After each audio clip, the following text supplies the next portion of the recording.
Hi guys, stock market ಬರೀ 1 ಮಿನಿಟಲ್ಲಿ. Stock ಮಾರ್ಕೆಟಲ್ಲಿ 2 ಸಿಗ್ಮೆಂಟ್ಸ್ ಇರುತ್ತೆ. ಒಂದು ಇನ್ವೆಸ್ಟಿಂಗು, ಸೆಕೆಂಡ್ ಒನ್ ಬಂದು ಟ್ರೇಡಿಂಗು. ಸೊ ಇನ್ವೆಸ್ಟಿಂಗಲ್ಲಿ 3 ಸಿಗ್ಮೆಂಟ್ಸ್ ಬರುತ್ತೆ. ಫಸ್ಟ್ ಒನ್ ನೀವು ಶೇರ್ಸ್ನ ಬೈ ಮಾಡಿ ಹೋಲ್ಡ್ ಮಾಡೋದು. ಸೊ ಕಂಪ್ನಿದು ಯಾವ್ದಾದ್ರು ಒಂದು ಶೇರ್ ತಗೋತೀರಾ, ಅದಕ್ಕೂ ನೀವು ತಗೊಂಡು ಲಾಂಗ್ ಟರ್ಮ್ವರೆಗೂ ನೀವು ಹೋಲ್ಡ್ ಮಾಡ್ತೀರಾ. ಸೊ ಕಂಪ್ನಿ ಹೆಂಗೆ ಮೇಲ್ಗಡೆ ಹೋಗುತ್ತೆ, ನಿಮ್ಮದು ಸ್ಟಾಕ್ ಹಂಗೆ ಮೇಲೆ ಹೋಗ್ತಾ ಇರುತ್ತೆ, ನಿಮ್ಗೆ ಪ್ರಾಫಿಟ್ ಆಗುತ್ತೆ. ಸೆಕೆಂಡ್ ಒನ್ ಬಂದು ಮ್ಯೂಚುವಲ್ ಫಂಡ್ಸು, ತುಂಬ ಸೇಫು. ಸೊ ನೀವು ಯಾವ ಅಮೌಂಟ್ ಬಂದು ಯಾವುದಾದ್ರು ಫಂಡ್ ಹೌಸ್ಗೆ ಕೊಡ್ತೀರಾ. ಸೊ ಅವರು ಜನರಲ್ ಆಗಿ ಒಂದು ರಿಸರ್ಚ್ ಮಾಡಿ ಅವ್ರು ಬಂದು ಮಾರ್ಕೆಟಲ್ಲಿ ಹಾಕ್ತಾರೆ. ಸೊ ಅವ್ರಿಗೂ ಹೆಂಗೆ ಪ್ರಾಫಿಟ್ ಆಗುತ್ತೆ ಅವರು ಇಟ್ಕೊಳ್ತಾರೆ, ನಿಮಗೂ ಕೊಡ್ತಾರೆ. ಥರ್ಡ್ ಒನ್ ಬಂದು ETF, electronic traded fund.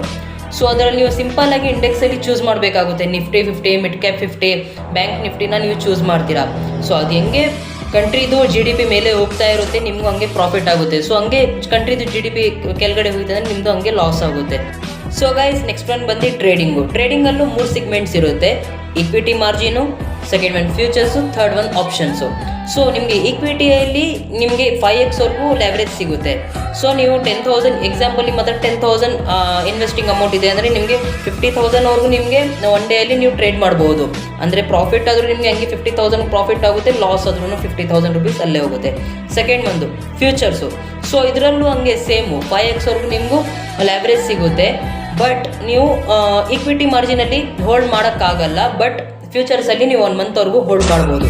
Third one ಬಂದು ಆಪ್ಷನ್ಸು. ಸೊ ಆಪ್ಷನ್ಸಲ್ಲಿ ನಿಮಗೆ 100x ವರೆಗೂ ಲೆವರೇಜ್ ಸಿಗುತ್ತೆ. ಸೊ ನಿಮಗೆ ಹಂಗೆ ತುಂಬ ದುಡ್ಡು ಮಾಡಬಹುದು, ಹಂಗೆ ತುಂಬ ಲಾಸ್ ಆದ್ರೂ ಎಲ್ಲ ದುಡ್ಡು ಹೋಗುತ್ತೆ ಆಪ್ಷನ್ಸಲ್ಲಿ. So this is trading.